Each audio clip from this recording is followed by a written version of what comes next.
Hello everyone, it's Hoplite Mike, I hope you're all doing well. Today we are back with Lord of the Rings Total War Remastered, which is a mod for Total War Rome Remastered.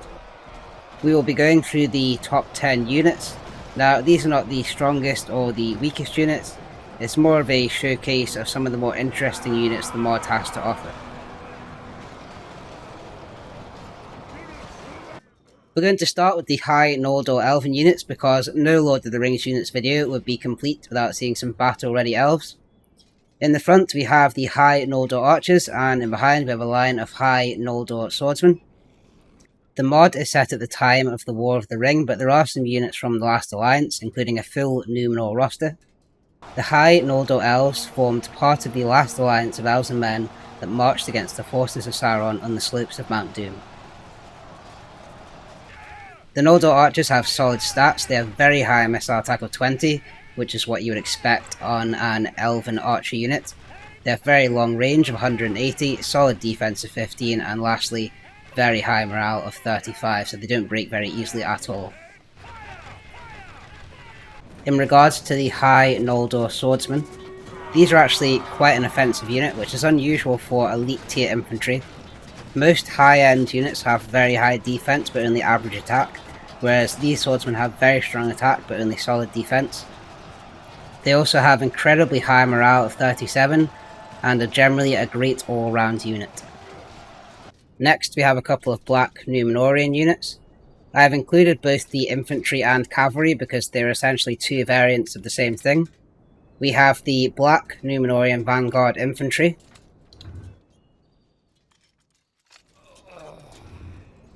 and the fallen cavalry unit.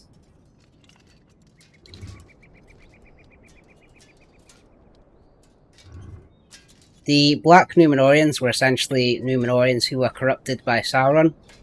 The lore seems to suggest that by the time of the War of the Ring there wasn't many left, however they did survive in a capacity of sorts. The Black Numenorian Vanguard have insanely high melee attack of 12. Most heavy infantry swordsmen have an attack between 4 and 8. There is then a very small number of elite units at 9 or 10, so 12 on this unit is extremely high and a step above this, the highest in this mod for this type of unit. For a high tier unit, their defense of 20 is a bit on the low side, but not terrible. They also do take 4 turns to recruit in the campaign, so this does act as a balance to their high attack stats. The Fallen are essentially in line with the best cavalry in the mod, aside from the Elnath cavalry that the Noldor Elves have, which are probably marginally better than everything else.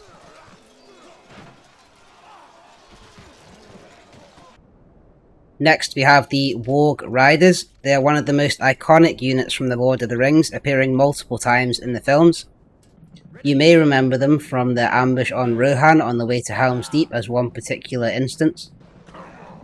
They are recruitable by the evil factions Mordor, Isengard, the Goblins and Gundabad.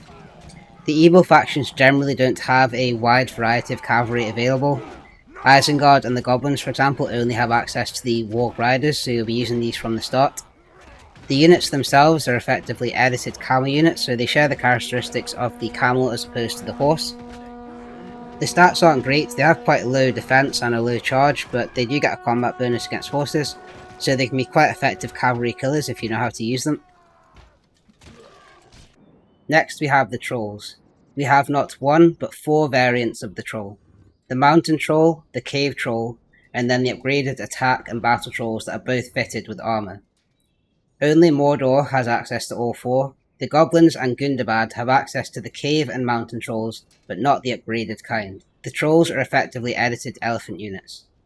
Their attack stats range from 13 to 16, with the battle trolls being the best in terms of attack and defense, which is also reflected in their reduced unit number.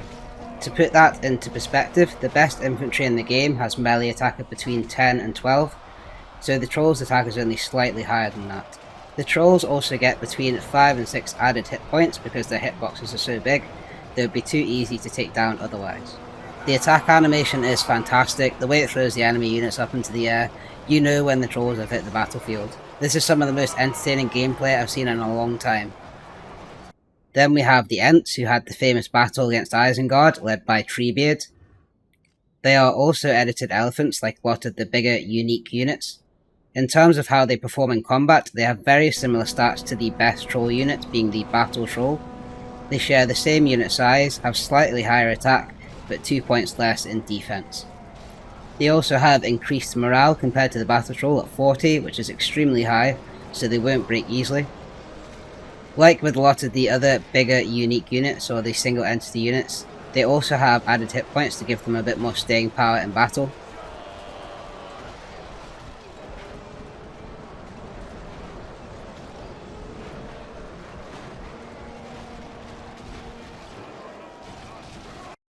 Then we have the Great Eagles, who are repeatedly the savers during the Lord of the Rings and also in The Hobbit.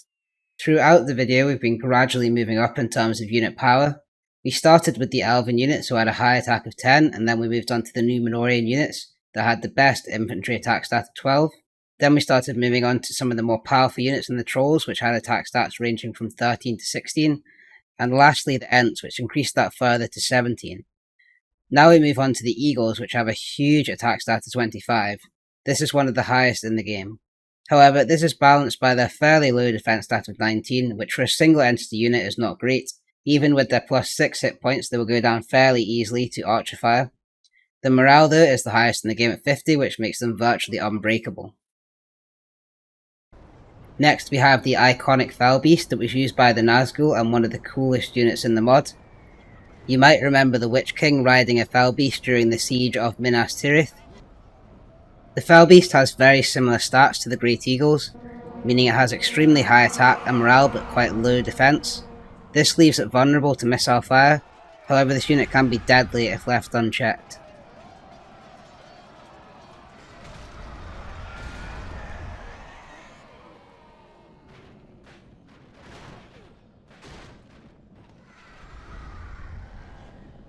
Moving on to the Mumakil, which is my personal favourite. You might remember the ambush on the Mumakil by Faramir's Rangers. These units have the accolade of being the hardest unit in the game to balance because they have the biggest hitbox of any unit. This means they've been given a whopping plus 8 hit points to give them a bit more staying power in battle. As we know from the base game, elephants can kill a huge number of men just from running through enemy lines, so going through the stats in detail probably isn't necessary. However, I would just note that the Mumakil will double as an archer unit, and they do have high missile attack of 20, which actually puts them on par with some of the stronger elven archers. But all in all, Mumakil will be a valuable asset to any army.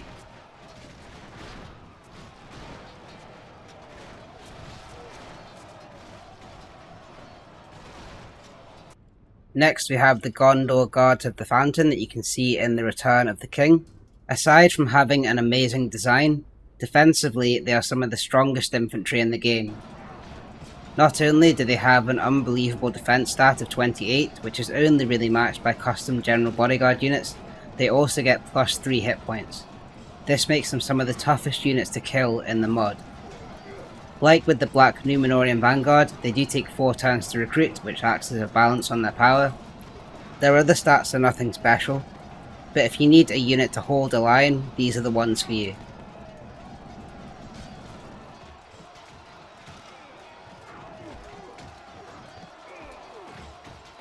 In the top spot we have the Balrog of Moria, which shares the highest attack stat in the game at 30, and also has solid defense of 28.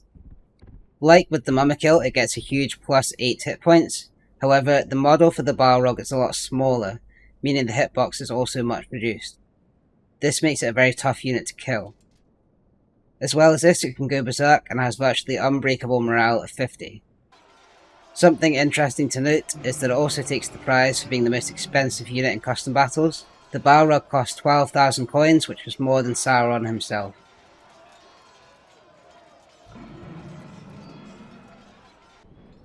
That's going to be it for today. If you enjoyed the video, please like and subscribe, and I will see you on the next one.